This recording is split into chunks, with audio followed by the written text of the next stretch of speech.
a bucket and a foul. Breakaway. Io. Oh, meet me at the rim and don't be late. Give me the hot sauce. Did you not get the memo? Derrick Rose can go upstairs. Oh, he's Martini. The steal. Wait for the lead. Yeah. Big time plays. Big time plays. Gimme for the win. Go! My God. I cannot believe it. Hey everybody, the All-Star break is over. It's time to get back to work, including our good friend Stacy King, who joins us from his home in the Chicago suburbs. Stacy just back from a Florida vacation. Nice to get away, I imagine. You said the weather was pretty good down there. Oh my goodness. I mean, the weather was good here when I left. I'm like, how's the weather going to get better when I leave and I go to Florida? And the weather, Florida, you can't beat the weather in Florida. So, yeah, it was a good little R&R. Get a chance to get away, get recouped for this this final stretch here for the Bulls. These 26, 27 games we got left. Yeah, the place that you stayed at is owned by our good buddy Timmy Whispers, who's out on a business trip in L.A. And the funny thing about it is we were just talking before the show, Timmy rarely uses it. He's got this big property down there, and he doesn't even take advantage of it. I mean, it's great that you were able to at least get some use for Tim's investment. Listen, Casa de Kelley is not being used. It's a beautiful place. And I'd asked Tim, I said, when was the last time you've been down here? He said October of 2025. I'm like, what? And it's in a retirement place. It's a little bit too slow for me, but it's a beautiful house. It's a beautiful neighborhood. Just a lot of older people. A lot of retirees are down there. I kind of felt like I was in Cocoon a couple of days. I was walking out. I didn't see anybody my age. Anybody young. Everybody was like, everybody was pretty old. Like I think the minimum was 70 that I saw. Yeah. And they had their routines every single day. It's really cute. It's really cool to see that, that these people are still living their lives and they're enjoying themselves and they have a community with other people. I mean, every morning they're out playing pickleball at 7 a.m. They're done by 9. They do, pool exercises, aerobics in the pool. Yeah. They're playing bingo, shuffleboard. I mean, it's a really cool community. And they all come from different places, New York, Chicago, LA. I mean, there's so many different people there. It's really cool. Well, now you got to get set for the stretch run for the Chicago Bulls. Obviously, a lot of wonder among the fan base of what the purpose is going to be in terms of player evaluation. You're trying to lose. I mean, there's a lot of competing things going on right here. Before we get into that, I want to ask you about All-Star Weekend.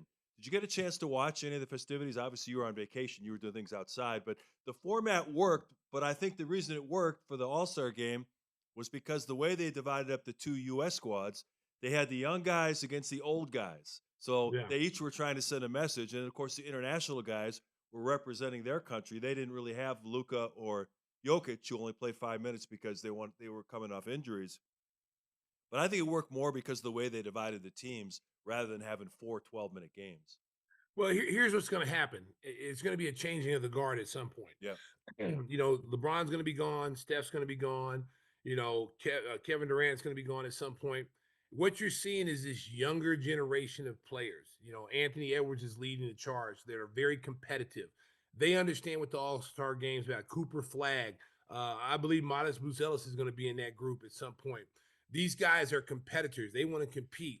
Cade Cunningham, Durant, this younger generation who understands that I want to see my best against your best. You got Wemby who set the tone. He's coming out there acting like he's playing for the San Antonio Spurs. He's out there trying to go for 40, So he's setting the tone of how this new generation is going to be coming up. And it's really refreshing because I think if they can do that, I think that will save the All-Star game. If they can continue to do that and get this younger group of guys in there who understand what the All-Star game's all about, Mark, that it's a privilege to be there. The fans deserve to see you play at your best. And they bring back that 90s feel where, Michael Jordan wants to show everybody I'm the greatest player amongst all the stars. And that's what you see Anthony Edwards doing. That's what you see Wemby talking about. Stephon Castle, all these guys who are coming up, this younger generation. I think you're in good hands.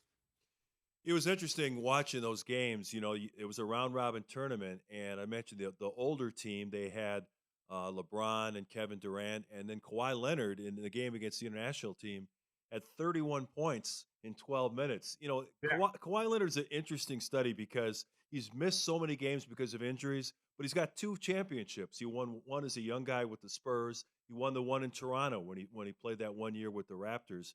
And when I don't know how history is going to look back at Kawhi Leonard, but he is a hell of a player when he's healthy. When he's healthy, he is one of the best players in the game, top 5 easily.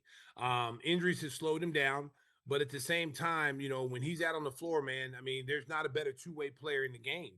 He's proven that. He can lock down anybody and he can score with the best of them. I think the situation with him is I think he took it personal. I think he's an all-star game. First of all, he's playing in Los Angeles where he plays at in that building. And I think he took it personally. Like, I'm going to show you that I am a great player. I deserve to be mentioned with LeBron and KD and Steph. I deserve to have my name in there. I know I haven't played consistently the last 3 or 4 years due to injury, but now amongst all-stars, I'm finna show you that I'm an all-star, that I'm not just here because we're playing here in Los Angeles and they needed representation.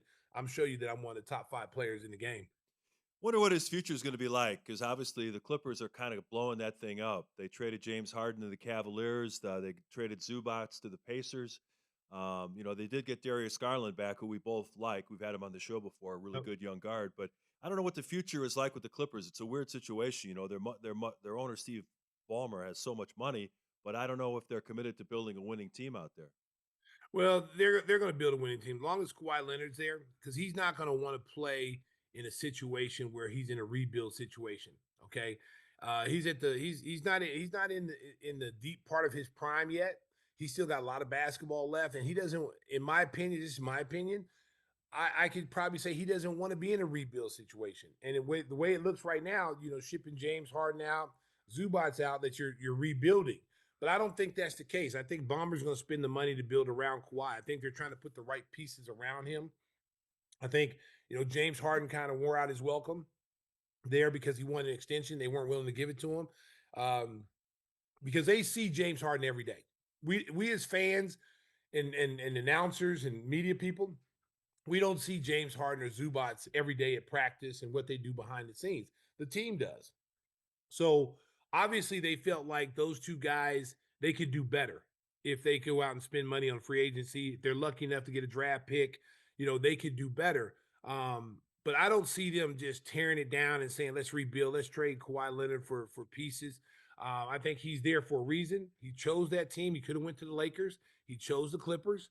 And I think as a superstar player, after what he did in this All-Star game, I think Bomber's going to look at it and go, hey, let's build around this kid. Because of the Olympics, they moved both the game and All-Star Saturday night to the afternoon. Saturday was kind of a dud.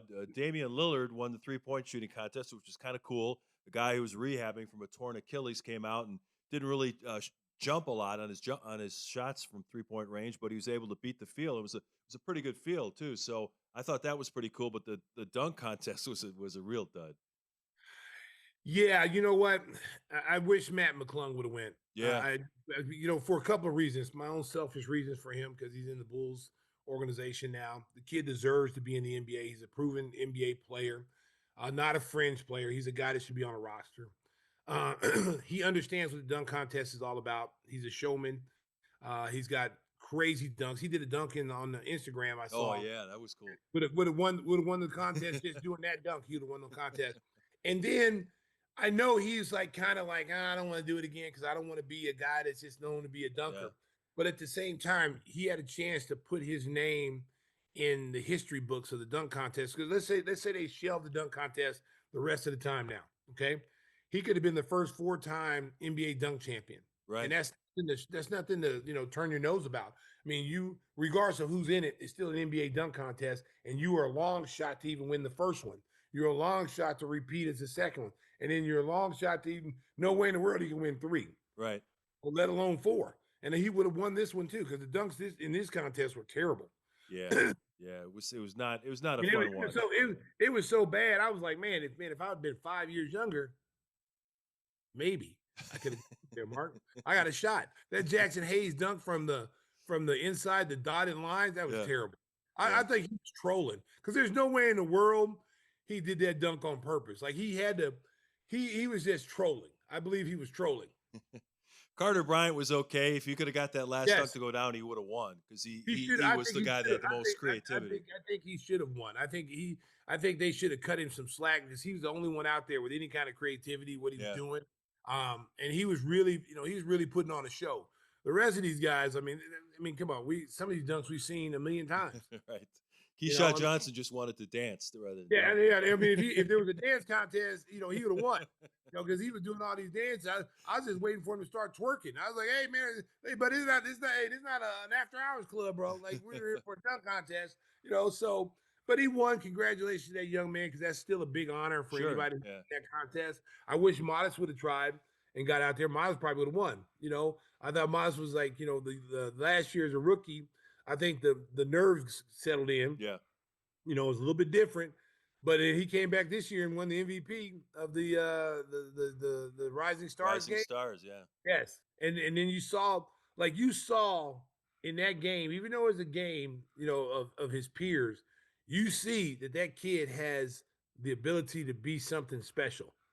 Like when he's playing free, like he was in that game, like that's how Modest should be playing here with the Chicago Bulls. They need to take the training wheels off of him and just turn him loose and unleash him to the world. This is who he is. Let him go and let's develop him, because he's got a special skill set. He's got a special skill set. He's a two-way player. He's a big wing. I've always said he's a small forward. I've been saying it from day one. He's not a power forward. Eventually, he'll transition into a stretch four, but his first part of his career is going to be at small forward. So start gearing him up for that. Start preparing him for that. Turn him loose. Get the training wheels off. Build through him and Giddey and whoever else the young players we're going to get, and let's rock and roll, because that kid is a special talent. And winning an MVP, there was a lot of good players in there. There's a lot of good young players in there, and you could say he's how competitive he is. Mark, he takes it serious. He wasn't messing around out there. Hey, Stacy, as we get ready for the Bulls to jump back into action, obviously a sad note over All-Star break.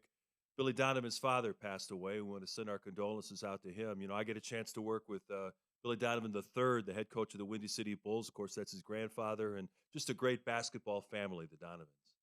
Yeah, it was a great player at Boston College, and just a great basketball mind. And anytime you lose, a parent, you're never prepared for it. I've gone through that Mm-hmm. twice, and that's just something you just never can expect. You always think your parents are Yeah. Superman, Wonder Woman when you're growing up. They're never sick. And then as you get older, it's almost like God said, okay, you served your purpose. You got your kids out of the house. Now we're gonna have to do some things here. So um, it's really tough, and I feel bad for Billy, because I know he's really super close with his dad. His dad taught Yeah. him a lot of stuff, and he still leans on his dad for basketball knowledge, even to this day. Even though Billy's a Hall of Famer coach, won national championships, he's still not afraid to go back and ask his coach, ask his dad, "What do you think about this? How do you think I did this?" Get advice from his father. So, Billy Donovan Sr. will be sorely missed by a lot of people. And, it's funny. We talk about this all the time. We say, "Oh, they should trade this guy or fire that guy." We forget these are real people with real lives, and we are both close to Billy, and we do wish him the best, because this is something that transcends basketball. I mean, you have family at home, and we really want to send our condolences out to Billy and his family. Yeah, I think sometimes fans forget we're human too. We cry, we bleed, we suffer, we have loss, and because we're in the spotlight, because the job that we do, whether we're athletes, whether we're coaches, we're not immune to, grief and sadness. And this is a tough time for him and his family. So I send my sincere condolences to the Donovan family and all the friends that knew Grandpa Donovan Sr. And like I said, Billy's a great dude. He's a good dude off the court, great to talk to, great basketball mind. I know what he's going through right now, so I can feel it right now. I can feel that pain, because I've had to go through that myself. Yeah, well, that leads us into the second half conversation for the Bulls. I mean, for Modest, as you mentioned, you'd like to see him being featured, having more offense run for him. But the reality of it is, from the front office, the message I'm sure to Billy Donovan and the staff is, we got to find out what we got in these new players. So you're going to, Giddey is going to come back. Trey Jones is going to come back. They're going to have 6 guards who are going to want minutes. And I think what Billy's going to have to do some days is just say to two of the guards, "Hey, you're not playing today because I got to give these guys extended run," and that's going to really create an awkward dynamic, I think, for the team. Well, here's the thing, Mark. I mean, you have to be the Bulls have to be realistic of okay, what are we doing here? Number Right. one, okay, Yeah. who are the guys that we know are going to be here first? Okay, you don't really need to see them. All I need to see out of Josh Giddey is a couple of games, how he plays with some of these other like Ivy, Rob Dillingham, Simons. I need to see how he plays with them because the key for them, the Bulls this year, is to find someone that can play off the ball and be a shooter, be a scorer, be a creator. The guys right now that in that position on the team, you've got Simons who could do that. You've got, Ivy, who I like, he's got good size. He's a little bit bigger than Simons, and then you got Colin Sexton is a very good guy off the ball. Now, of course, you can't keep all three of those guys. So you've got to find the right piece to match up that fits in between Modest and Josh Giddey. Because Modest is your small forward, the three, and Giddey's your point. So who's that middle guy, that two guard, that's going to bridge those two guys together and link all three of them together where they all can play together and they all are in continuity as one. You don't want an odd piece out there. You don't want a guy out there who wants to handle the ball all the time and wants to create. You don't want that guy because you already got that guy in a point guard. Defensively, how do we match up? If you go with a small guard, that means the small guard most likely is going to guard the smaller point guard, and then Josh would have to guard the bigger guy at the two spot. So that's another dilemma you have to think about. So when you're evaluating these guys, you already know what Josh can do. You already know what Trey Jones can do. You've already seen them now. What you need to see is how they mesh with these other guys. Because Rob Dillingham, regardless of what maybe people might think about that kid can play. And you're hearing it right now. If that kid doesn't make this team, he's going to be in the NBA. And we're all going to be looking back in this in 5 years. And this kid could be like Maxey. He could be like those other quick guards, quickly. All these guys that came from Kentucky. He's no different than those guys.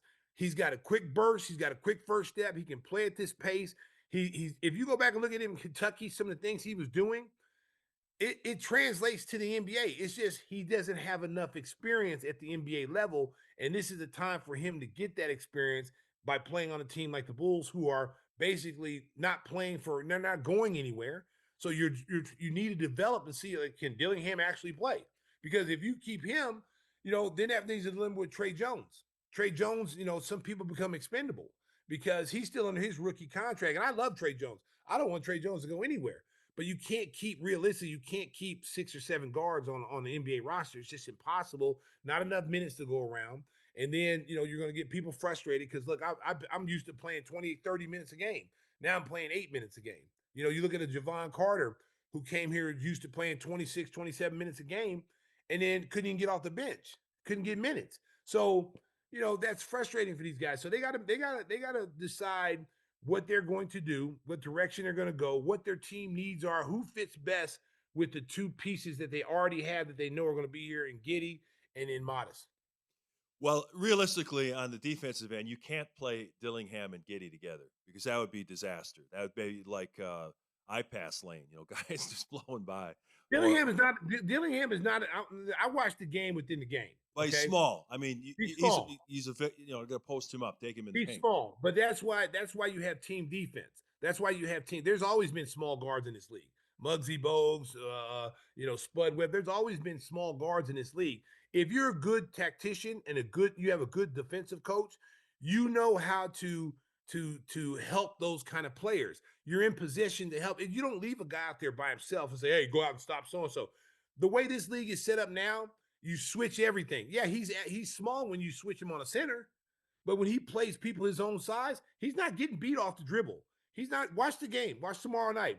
He's not getting beat when he's playing people his own size. When you switch him on, you switch him on a big dude who rolls him into the post. Yeah. I mean, Mark, you'll be too small. Right. So if you're playing straight up defense and you're saying, "Hey, go lock down, Chris Paul, stay in front of Chris Paul," he can do those things. It's when you say, "Hey, we're going to switch. You're going to take Giannis, or you're going to take Karl Anthony Towns." Hell yeah, he's too small.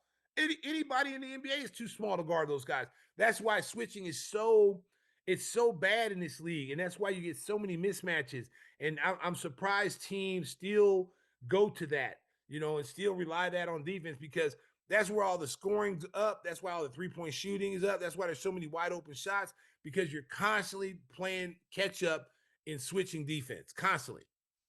There's so many questions on this roster going forward, and we really won't have a clear picture until after the draft and after free agency to see who stays, who goes, what players are added.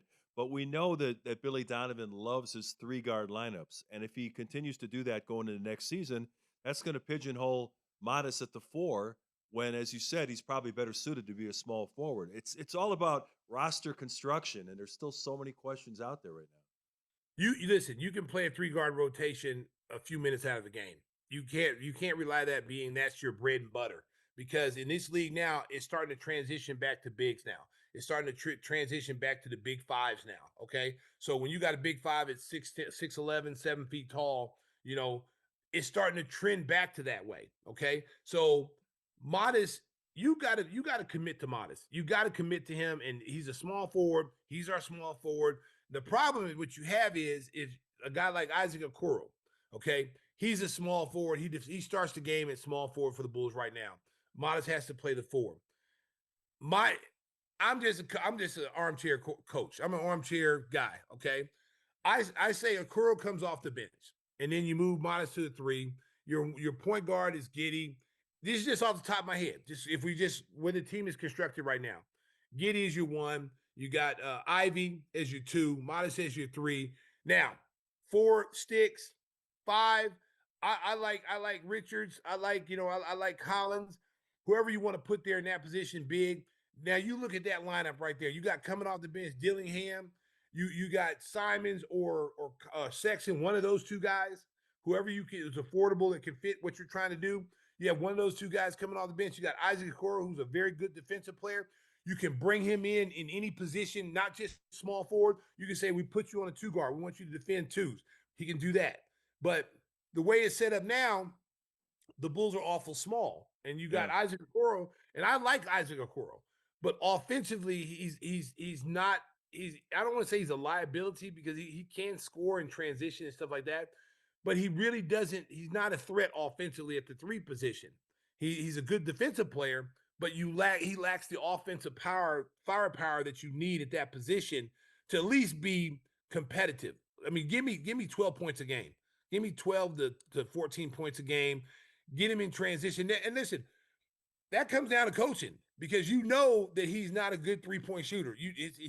In the history that he's been in this league, he hasn't been a good shooter, but he's been a good transition player. He's been a good offensive rebounder. Put him in positions where his talent, his skill set flourishes. So he needs to be in transition. If you're playing on a high pace, why isn't he on the break? Why isn't he out in transition getting dunks and layups if that's the pace you're playing at? So you got to tell him that, like, hey, when that ball turns over defensively, you got to get out and run. You got to get out in that transition, because that's where you're going to get the ball. We get you on quick hitters, dive cuts to the basket, dunks, back cuts, back screens, lobs to the rim. There's ways to get him offensively. But if you're asking him to stand out there in the corner and shoot threes and shoot threes from all over the court, that's not his game. And it hurts you offensively. His defense helps, but it hurts you offensively when you get stagnant and you're looking for someone to score. If Josh and Modest are not scoring, where are you getting buckets from? I don't know if you were thinking about this when you were soaking up the sun down in Florida, but you got 27 games left, and it's really going to be a challenge for you and Adam to figure out exactly how you're going to present this product to the fan base. Because I know the last blowout game, you guys were doing a great job entertaining the folks in the fourth quarter. But if you get too many of those games, man, you got to go deep into your bag of tricks to keep it entertaining. Mark, I have to admit, we earn our paycheck. Yes, indeed. But listen, I mean, this is part of the NBA. This is part of the job that we do. We unfortunately, I didn't come along with a 6 championship time like Johnny Red Kerr did. Right. But I've had some success here calling teams that have won in Chicago, the D Rose era, which is fun. And this is part of it. There's going to be times, there's going to be ups and downs. You still have to be professional. You still, the Chicago fans are smart. We got some of the most knowledgeable fans in the NBA, in sports in general. One thing, people like to, give Jerry Reinsdorf a lot of crap and, he's this owner, he's not a good owner, blah, blah, blah. But one thing about Jerry has told me when I took this job, he told me, I said, Jerry, I'm not going to be a homer. I'm not going to be a guy that blames the referees, and I'm not going to be that guy. I'm not going to be Tommy Heinsohn. I'm not going to be, I'm not going to be Johnny Red Kerr. Those guys do their own thing. I'm going to be me, and I'm going to call it like I see it. And he said, Stacy, that's what I want. He said, the Chicago fans are smart. They know BS. Call it the way you see it. And for 21 years, and we always call it the principal's office. I've never, ever got a phone call from Jerry Reinsdorf saying I'm too hard on the team. He didn't like what I said about this player or that situation. He's never once said that to me. He's always told me and Neil, commends us on the job that we do. And he's even said we're the best announcer. He listens to all the games, and he watches a lot of basketball. And he's come out on many times saying that, we got the best announcers, in the game, which is a compliment to us coming from your boss, which is really cool. But at the same time, he's allowed me the freedom to be me and to call the game like you're supposed to call. Now, I'm the Bulls' biggest supporter. I'm hyping it up, give me the hot sauce. I'll do all that stuff. But I'm also a real analyst. I have a job to do. And if, they're not playing good, me and Adam, we can't paint, we can't take a pig, put makeup on it, put a wig on it, and say it's fair, false, and majors. Okay, we just can't, because people at the end of the day, when you take off the wig and take off the makeup, like, oh damn, it's still a pig. So, but we also don't want to crap on the team as well. You know what I'm saying? There's a fine line there. So fans have to be patient, because at the time, I know everybody's been wanting to rebuild for the longest. Okay, the fan base has been wanting, tank. Okay. The Bulls are not trying to tank. We're just losing games. Okay. If they had more depth, some of these games would have been won. But it's turned out to be kind of a blessing in disguise, because these kids are going out here playing hard every single night. They're in the games all the way up to the fourth quarter, and then they get tired, and then they run out of gas because they don't have the quality depth that they had early in the season. So you're losing games, and your chances of getting up in the lottery are increasing. Okay. So you're accomplishing two things in one. You're getting a chance to see some of these new players play. You're competing. You're not rolling over, but you're losing games. So you're kind of getting the best of both worlds if you're a fan, because you're getting what you want. You're like, let's tank to get a better draft pick. Well, they're not just going to go sit down and say, we're not going to play our best players. We're just going to sit down like Utah did. Right. The Bulls are not going to do that. The Bulls have never been in the tanking business. They're going to play. They're going to compete. AK has a vision. People may not agree with his vision, but he has a vision. He has a plan of what he wants. Maybe people don't see it. Maybe they don't understand it. But they have a plan of what they want to do, and they're putting themselves in position. They got all their draft picks back. They got a slew of second-round picks. They got a bunch of guards on this roster that they can flip now. You think about how Houston is going to be if Fred VanVleet doesn't come back this year. They're going to be in position for a point guard. The Bulls got 6 of them. So there's teams out there that need guard help, and the Bulls got 6 of them. They can flip it for a first-round pick. Anthony Simon is worth a first-round pick. I don't care what nobody says. If the Bulls don't re-sign him and he's a unrestricted, they could do a sign and trade. There's so many options they can do with that kid. Maybe he goes out there and doesn't see the market that he once thought it was going to be out there. Maybe he takes less money to play in Chicago. We don't know. Maybe there's a chance Ayo is a free agent, doesn't want to go back to Minnesota, and he comes back here. There's all these possibilities that can happen. So, I just urge fans to stay patient. I know it's hard to say. I'm a voice of reason. I'm the man of the people. I'm just telling fans right now, just stay patient.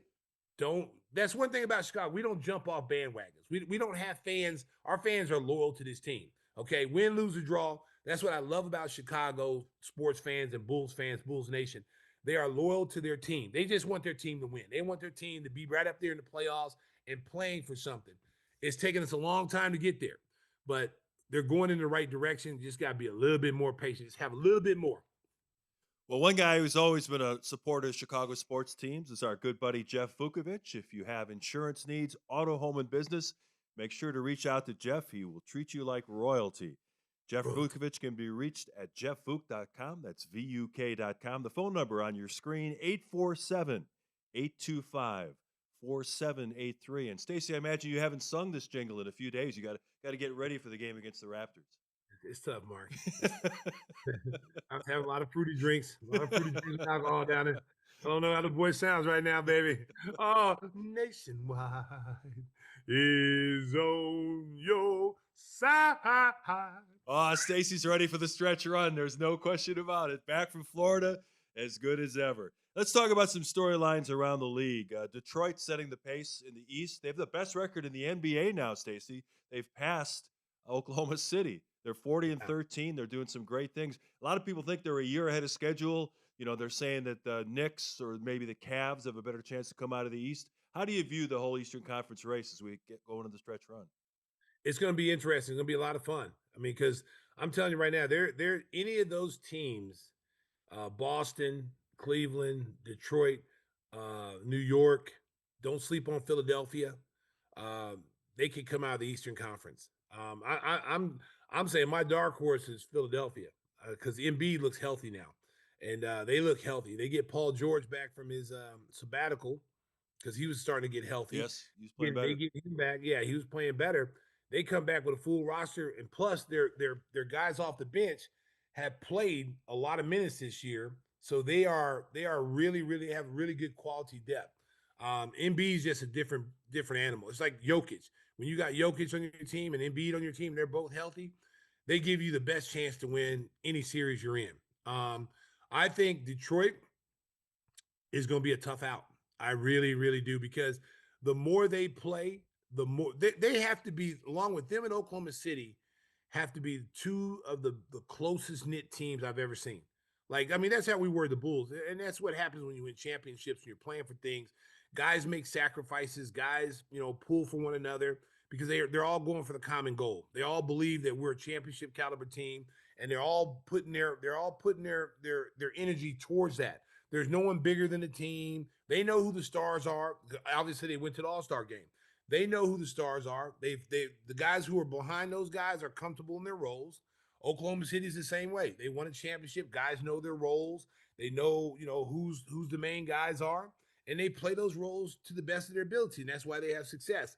I think when you look at Boston, if they can get Jason Tatum back, which is a rumor he may come back. He seems kind of reluctant, though. His comments have been kind of vague. Well, he's starting to sound like D Rose that year when he never came back. I think his feelings are a little hurt right now. I think deep down he thought that his team was going to be bad. Yeah. And I think, he thought like, oh yeah, I'm going to come in and maybe I'm going to save the day and take us to the next level. But he's now seen Jaylen Brown ascend to superstardom. And he no longer, is the number one guy. Both him and Jaylen Brown now are both 1 and 1A. It's like Scotty and Michael, basically. You got two great players to lead your franchise. And now who's the number one guy and who's the second guy? And that's where the dilemma is going to be, because Jaylen Brown has proven that he's a number one guy. He's taken you lose Porzingis, you lose Al Horford, and you lose Drew Holiday. Yeah. 3 key components that helped you win a championship. You lose those guys. And then it's supposed to be like a play-in year, basically. Right. Lose Tatum. Maybe they're better than the play-in. Maybe they get like the 6th seed. Who knows? But they weren't supposed to be this good. They weren't supposed to be one of the top teams in the Eastern Conference. Anybody who tells you that's a lie. They were not picked to be in the top in the Eastern Conference. So now you're Jason Tatum, like, man, they don't even need me. Like, wow, I thought they were going to be a 7th seed. Now I'm not as important as I once was. So now he's got to come in and try to fit into what they're doing, because they've been proven they won without him. So that's a tough dynamic, but it's a good thing to have if you're Joe Mazzulla, is that you're getting another superstar player back. He may not be 100% like he was before injury, but just having him on the floor, and the videos I've seen, he looks like he's ready to go now. That's going to help him. New York, just picked up Jeremy Sohan.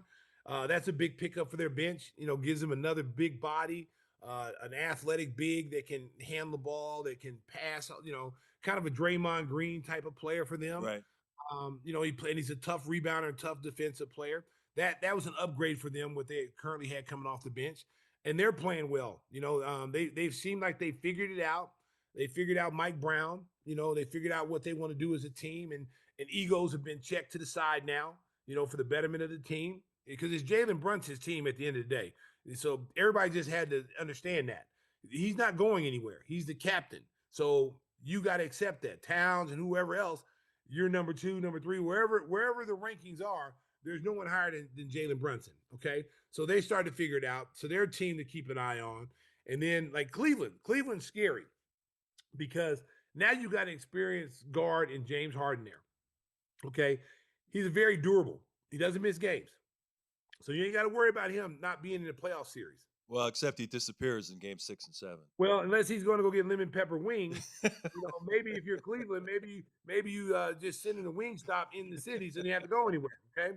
And so, but his mindset now has to be like, I'm tired of going from different teams to teams to teams. I'm starting to get a reputation of being a guy that can never be happy. You got that reputation a long time ago, Stacy. Yeah, that's what I'm saying. But him and Durant. I mean, if you think about, you go back to Oklahoma City, him, Durant, and Westbrook have been on at least 5 to 7 teams. And if those three guys would have found a way to coexist in Oklahoma City, they'd probably have multiple titles under the belt. But egos and pride and, who's the man, who's not the man, got in the way of that. And it splintered that whole team. And now they're looking from afar at Oklahoma City and said, man, I wish we would have done that. I wish we would have taken, been more of a team approach with the talent, because those three guys are way more talented than anybody Oklahoma City has on the roster, with the exception of Shai Gilgeous. Name me 2 other players that equal Westbrook and James Harden on that roster. You can say Jalen Williams. No, he's a very good player. But there's no one on that roster that equals the 3 guys that they lost. And you got to remember, you had Serge Ibaka as their 4th guy, and you had Steven Adams on that team. They had a squad on that Oklahoma City team that should have won multiple titles, should have had at least 3. And they let it get away. And I think now as these guys are getting to the end of their career, they're starting to see, like, man, if we look at our career, we're going to be Hall of Famers. But if they weren't Hall of Famers, you would consider them journeymen, because they played on so many different teams. What's the difference between a journeyman and what they're doing? Because the only difference is those guys put up numbers and they're still all-star caliber players. But if you took away all the accolades, they would be considered journeymen. You've been on 7 different teams, like a Dennis Schroeder, who's been on like 11 different teams. He's considered a journeyman at the end of his career. He'll be considered, the guy played on multiple teams. And then when you look at it, like, nobody knows why they left all those teams. You know what I'm saying? When you just open up a magazine and say, well, Kevin Durant played on 8 different teams. Wow. That's crazy. Like, he's a Hall of Famer. Like, why couldn't he stick on any of these teams? The pride and ego in Golden State, whose team is it? Is it Steph Curry? Who cares? We're winning championships. And you're going to be remembered as one of the greatest players of all time on a great franchise. This burner count thing that he's going through right now, I hope it's not true, but it looks like it's true. I hope that he wouldn't do something like that, because to me, that's kind of like, if he is doing this allegedly, it's kind of cowardly. Like, if you got something to say about your teammate and you don't like him or whatever, say it to his face. Right. Draymond Green yells at you in your face. You didn't say anything to him when he was barking at you and basically, undressed you in front of, 25,000 people. You didn't say anything then. You didn't get into a fight with him in the locker room. If a guy like that is yelling in my face, I'm like, okay, cool. I'll see you after the game. I'll see you in the locker room. We're going to discuss this in the locker room. I'm not going to fight you. I'm not going to say anything to you right here in front of 25,000 people. I got that because I have control. But when we get in that locker room, we're going to move some furniture. You ain't going to talk to me like that. And so now you're making these ghost accounts, and you're talking about, Kyrie, or you're talking about James Harden, you're talking about your current teammates in Houston, Sengun and Jabari, Jabari Smith. I mean, these are young players that look up to you, that idolize, that were so happy to have you on their team, and they idolize you, and you're supposed to now talking trash. And I just hope it's not true. I just hope it's like AI, someone's doing this and blaming him, because I just can't see a guy doing that. I just can't see. I know he's been caught with burner accounts, and it's easy to kind of say, yeah, it's him, because he's been caught before. But I just got to say, he's smarter. He's got to be smarter than that, Mark, that he's not throwing out dirty laundry to people and telling things that are behind the scenes in a fake account. I just hope that it's not him, but allegedly, from what everybody's saying, And if the NBA is investigating it, if there's smoke, there's a fire. Well, how do you look at the West now? I mean, we mentioned the fact that Oklahoma City's been slumping. A lot of that's to do with injuries. Jalen Williams has been in and out of the lineup. He's missed really most of the season. Uh, their big center has missed a lot of time. A lot of guys have been in and out of the lineup. You still think Oklahoma City is the team to beat, or can teams like San Antonio and Denver and even the Lakers have a shot at winning the West? Lakers have no shot. No shot. Let's say not even a conversation. They can get to a first round series, but that's it for them. They just don't have enough depth or firepower or key position players to advance. Even with Luka and LeBron being healthy, the team that's the immediate threat to them is two teams. It's Denver Nuggets and it's the San Antonio Spurs.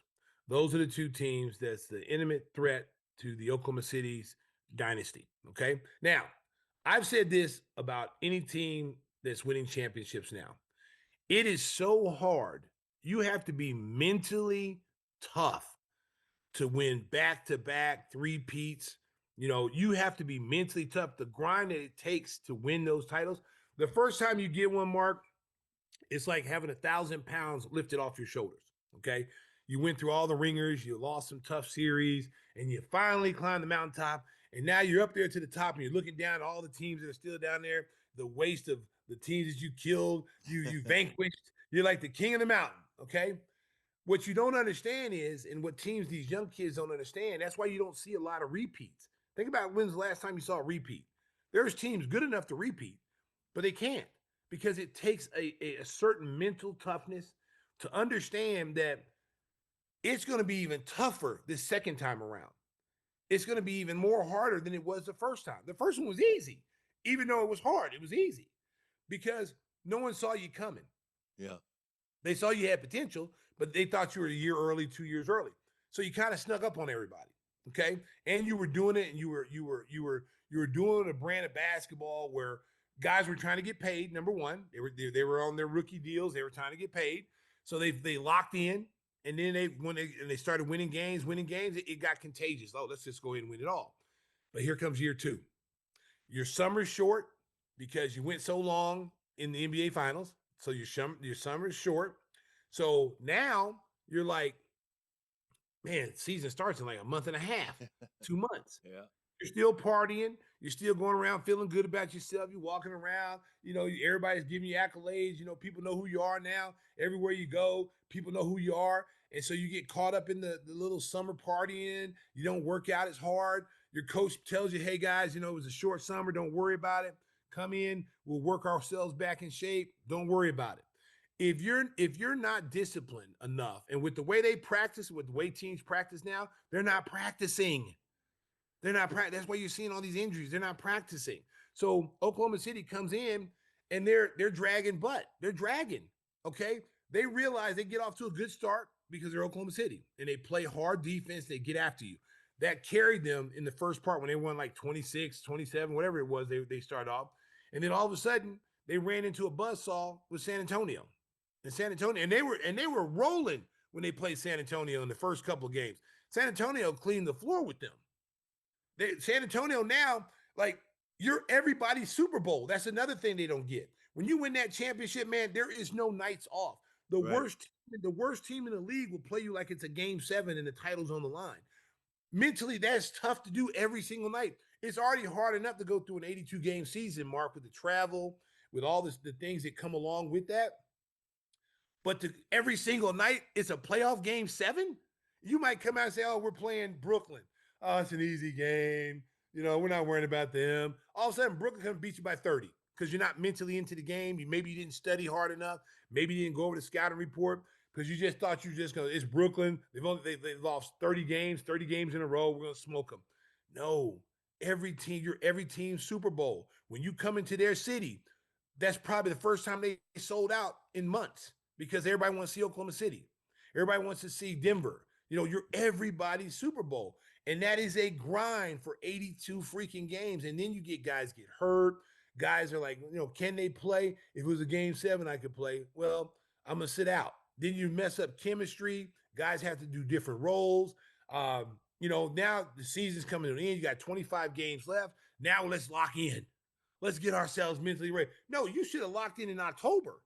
You got to be locked in October because you're defending your title. So as a champion, you have to know that it's a marathon, but we're still locked in.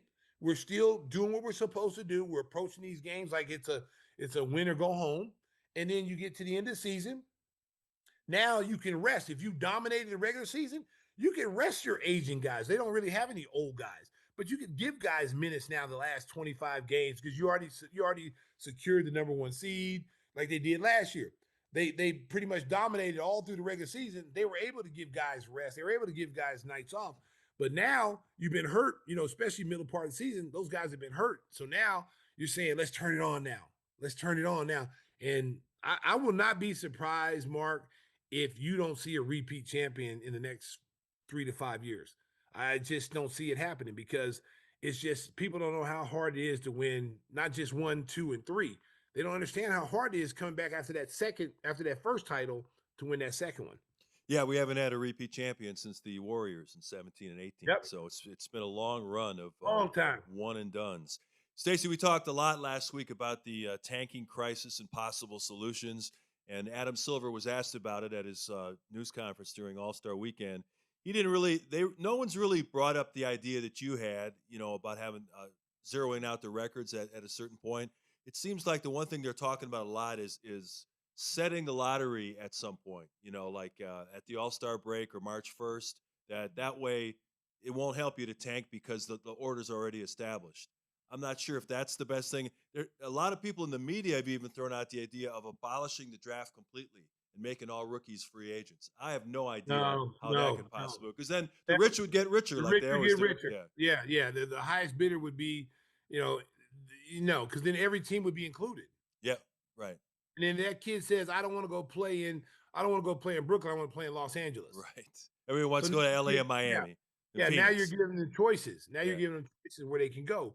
The lottery's set up to help the teams that are struggling, that are struggling with their franchises struggling. They don't have a star player. It's just they need to like set it up to, like I said, where to eliminate the tanking, you have to reward people for finishing. I said that like the last 20, 25 games, it's a race for the number one pick. Yeah. I don't care what your record is. If we've already established that the 14 teams are in, and we know who the 14 teams are, what your record is, and let's say we play 20 games, and somebody finishes, 18-2, they get the number one pick. Somebody finishes 2-18. Well, you suck, and you get the last pick of the lottery. Pick. Sorry, we're not going to give you number one pick because you finished 2-14, because then you would still establish more tanking. Because then teams like, I'm going to tank and be the worst record in this little run. No, rewarded teams. You say, okay, we've established who the 14 teams are. These are your lottery teams. Okay, from game 20 to the end of the season, we're keeping a record. And whatever you finish at is, and the best record gets number one pick. And then down the line, boom. If we have a tie, if there's any kind of tie, then we have We have a 1-game playoff. Or you can flip a coin. Whatever you want to do. If you don't want to play an extra game, you flip a coin. Do like that they did with us with the number one pick with Dallas last year. Coin flip. Right. Then I would personally hate to lose the number one pick over a coin flip. I would rather let's go out there and settle it on the court. Winner take all. Yeah, you'd almost have to do it. If you had a 20-game tournament, you have to have a champion there. So you have to.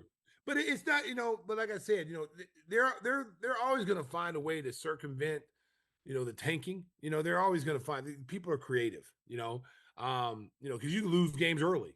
you can force them to start losing games early, start tanking in October. You know what I'm saying? So they at least get in the 14 at the end of the season. Well, if that's what they want to do, then there's nothing you can do to stop them. But I will say this: at the end of the season, whether it's 20 or 25 games, whoever the lottery teams are, and let's just say here's another thing you throw in. Because like if you're in if you're, let's say top 10, let's say we do the top 10, because the bottom 4 may be playing for a playing game or playing in a playoff series. Right. So we kind of have to factor them out. You're in the playoffs, so you obviously are pretty good to be in the playoffs. So you really don't need this pick right now, but you will get a lottery pick what's left. But the top 10, the teams that are actually bad and losing and have a losing record, those are the teams that actually should be the 20 game thing. They should be playing the 20 game thing. I think the fan base would get involved. I think it'd be exciting for the fan base. I think people would be a little bit more receptive to that because now you're seeing, if you're Utah Jazz and I want to see Lowry play. I want to see all their good players. I paid all this money to see these guys, and I want to see them play. I don't want to see them sit out in the fourth quarter or sit down on at halftime. And I got to see a guy who George Niang. I don't want to see him. I'm not saying George Niang's a bad player. I'm just saying if I got a choice to see Larry Marketing in a game and pay $5,000 or see George Niang. Well, George Yang didn't get the nickname Minivan because he's a great player. That's for sure. Minivan can be parked, baby. Minivan must be parked. I'm here to see Larry Marketing. I don't want to see anybody named the minivan. That's just me. All right, we'll let that go for a while. I mean, it's going to be debated by the board of governors when they get together in the offseason. You're going to see change. Call me, board of governors. Call me. You're going to see some changes. There's no question about it. Hey, it's almost March, which means college basketball is going to take center stage. I don't know if you saw what's coming up on Saturday, but Michigan's playing Duke. They're currently ranked 1 and 3, I believe, and Houston's playing Arizona. They're 2 and 4. It's great to see meaningful college basketball games late. Isn't that fun to watch those? There's been a lot of good games. I mean, I haven't really followed a lot of the college games. But I've been seeing a lot of the top teams playing top teams, which is very rare. But you get that now, Mark, because of conference play. Because the conference have been realigned. Yep. You're gonna get good games, because the Big Ten is like the Big 30. You got the ACC's got other teams coming from the West in that too. So you're going to get, SEC's got teams in there. So you're going to get good games every night. Yeah. You're starting to see ranked versus ranked. And so I'm starting to watch a little bit more of it just because I want to see some of these kids and how they're going to be drafted. And then on my little office pool, my March Madness pool, I want to make sure that I pick the right teams because I'm going to tell you right now, Illinois got a nice team. Illinois got a really nice. They got a couple of first round picks on their roster right now. That Wagler kid is they're talking about him being a lottery pick, which is crazy because he was barely recruited, and now he could go to the NBA after 1 year. That's what happens a lot of times. A lot of these kids, Mark, all these so-called scouts out there, they get so caught up in measurements and does he look like this guy? Does he look like that guy? Yeah. Can the guy play? Can he play? Does he compete every night? That's what I need to know. I don't need to know, well, he doesn't look like Devin Booker. He doesn't move like Devin Booker. Can he knock down threes? Yes. Can he hit open shots when he's open? Yes, he can. Well, I don't need Devin Booker. Devin Booker's taken, but this kid can do that. That's what I need to know. I don't care about he doesn't look a certain way. He's slow, blah, blah. There's been a lot of people slow. Larry Bird was slow as molasses, but he's a Hall of Famer, and he's one of the top scorers of all time. Luka's slow as a turtle, but he seems to score 30, 40 anytime he wants to. Jokic couldn't beat me in a 40-yard dash, okay? And I'm old. He probably could, though. He's younger than me. I ain't gonna lie, Mark. I might pull a hammy out there trying to run against the Joker. But if we just run on the court 94 feet, I gotta give myself a chance. I think I can beat him. But if he's able to function in the NBA and be an MVP caliber player, come on, man.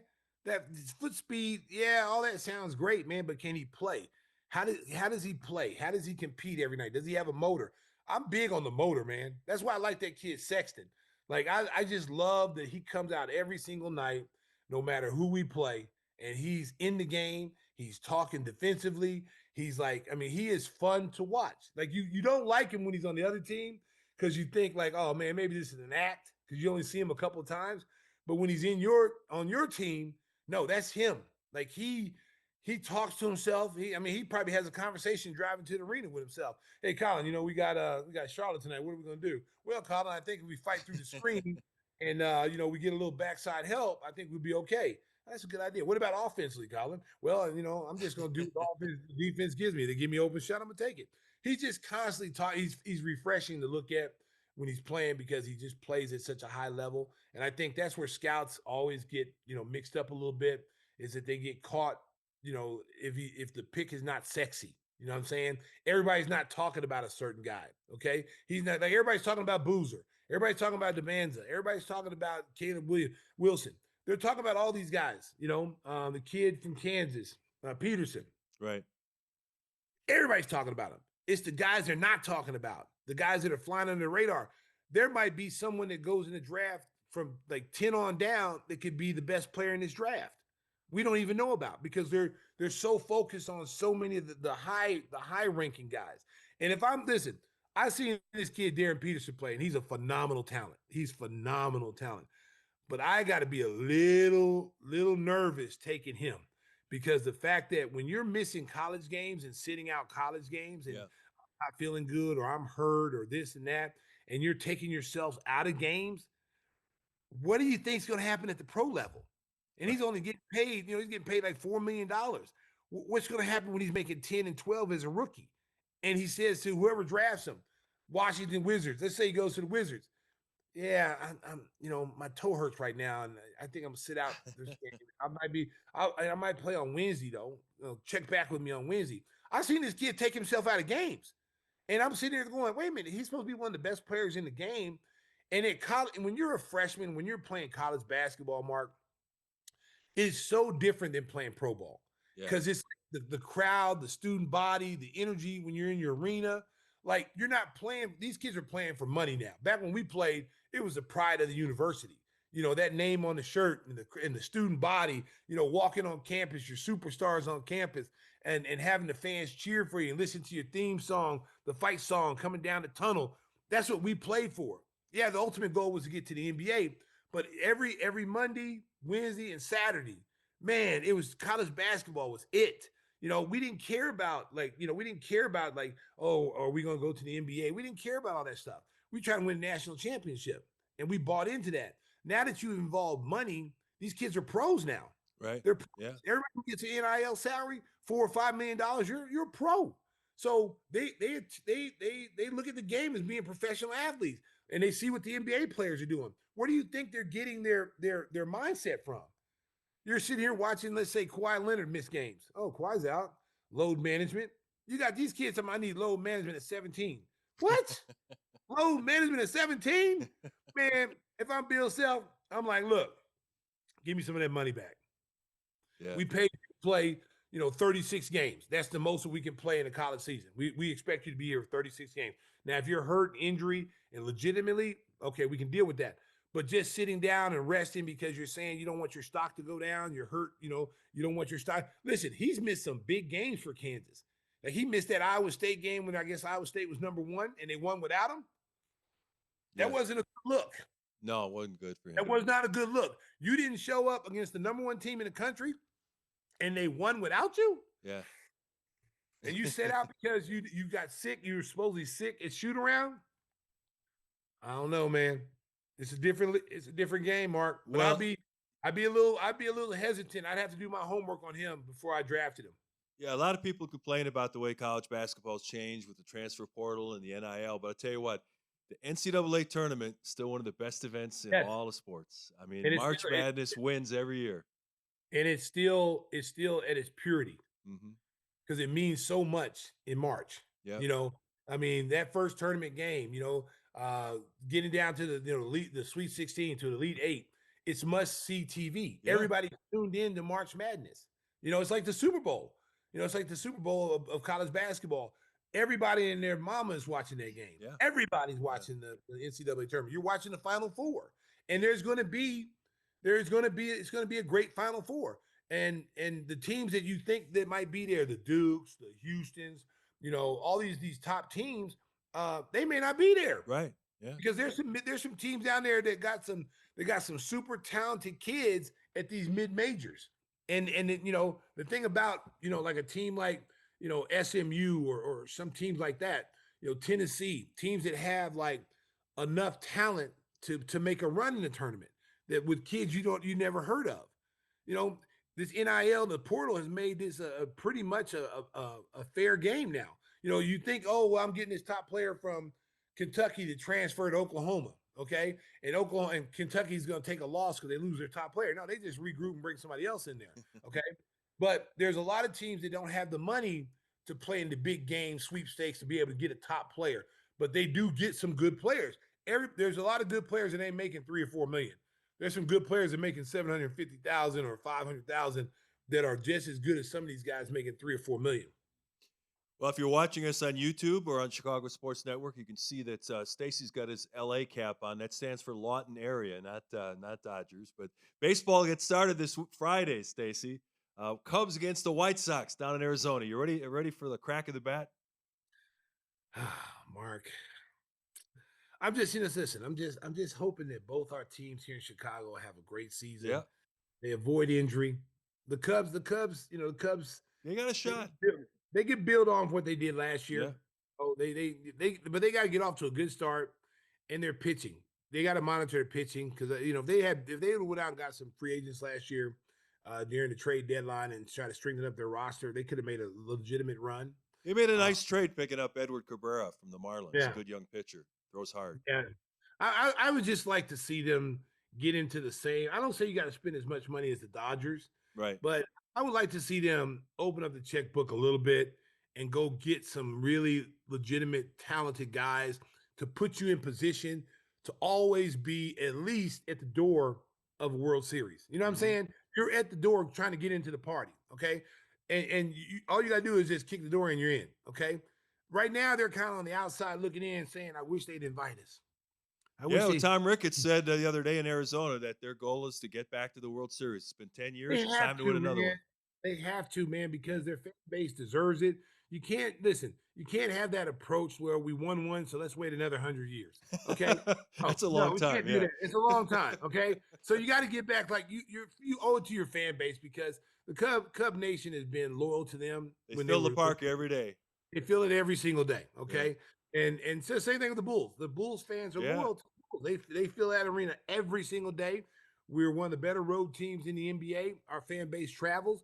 You owe it to your fan base to at least try to compete at the highest level and put yourself in position where at least we're getting invitations to the big party. Okay, right.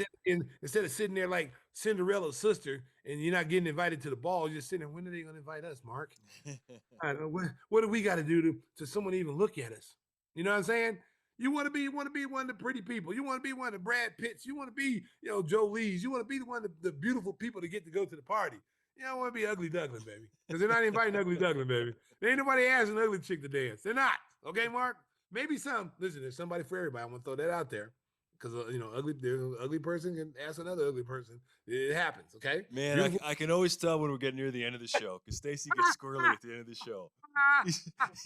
He's always out on that ledge, and I'm trying to pull you back, but Mark, it's impossible. I just keep it real, Mark. I'm a realist, okay? I'm just saying, there's somebody for everybody out there. Man. Right now, I want my Cubs and my White Sox. I want them to get to the party, man. I want them to at least get an invitation. Where they get in there and have a good time, I don't know, but just get there. Stop sitting on the outside waiting for someone to invite you in. Stacey King and the Ugly Duckling. I tell you what, you just never know where he's going to go on this show. Hey, before we get out of here, I want to tell you about one of our great sponsors, our buddy Andy over at Angel Water. Get your water tested. Get those chemicals out of there. Make sure your drinking water is safe for your family. Give Andy a call, 847-382-7800. Tell him your friends at Gimme the Hot Sauce sent you. You want to get your water tested and make sure that's nice and safe for everybody. So we want to shout out Andy. He looks great on that photo, too. Yeah, that's like an old high school picture. It's like when you go on one of those dating apps, Mark, and you put it down. You don't put your current age picture down, like you're like your 50s, but you put like when you were 30. And then you actually meet the person. You're like, well, hey, what happened to the picture? Yeah, what happened to the picture? It's like an old wanted poster, wanted dead or alive. It's old Polaroid. It's all the colors all distilled, all messed up. That's how Little Legs is. But you know what though? He's a great little guy. Yeah. He's a great little guy with little legs, and I'm glad to call him a friend. And you get a discount if you say King 21 or there whatever. You go. Yeah, you get a discount. And they got good water. He supplies me. Matter of fact, Tim's house full of Angel water. There you go. So I wasn't thirsty at all down there, baby. Also, it's barbecue season. It's 60 degrees out today. So GimmeTheHotSauce.com. Get the best signature hot sauce in the business. Stacey King's signature stuff. We got all great varieties. Hey, try the Chicago Fire. That'll put some hair on your chest. Get my man's hot sauce, baby. Give me the hot sauce, baby. It's so good. That's a classic right there. Stacey, I think we've done enough damage for 1 week. The Bulls are back in action. They play Toronto at home. We'll get back into the swing of things, and next week we'll have some actual games to talk about, see how the young guys are doing. And we're home. We're home for the rest of the month, which is good. Yeah. So I think we travel a lot in March. We're going out west in March, but at least we're going to finish up the rest of the month here, which is good. Yes, can kind of ease back into it. Join Adam and Stacy on Chicago Sports Network for all the games coming up, and we'll have a new episode for you next week. Until then. Drive home safe in Chicago. Beep, beep. He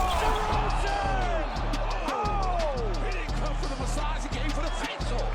Does anybody know how to post videos to Facebook? It's a block party, right? Did he get the invitation? That's a huge three! Mustard! Lonzo left alone. Give me that sauce. Able to swerve, bend that corner. That's the last time I'm going to say it. Williams straight on.